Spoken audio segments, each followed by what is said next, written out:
how to force restart on Samsung A27.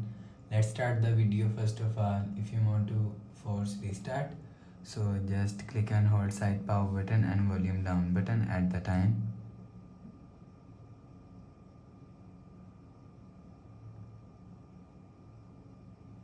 And just click and hold side power button and volume up button, and you will see Samsung logo is showing on your screen.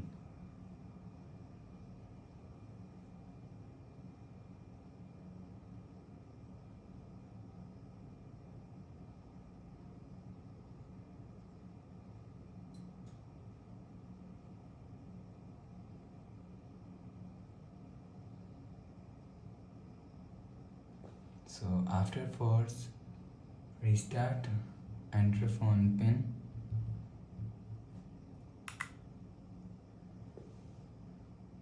So please subscribe for more new latest videos. Thanks for watching.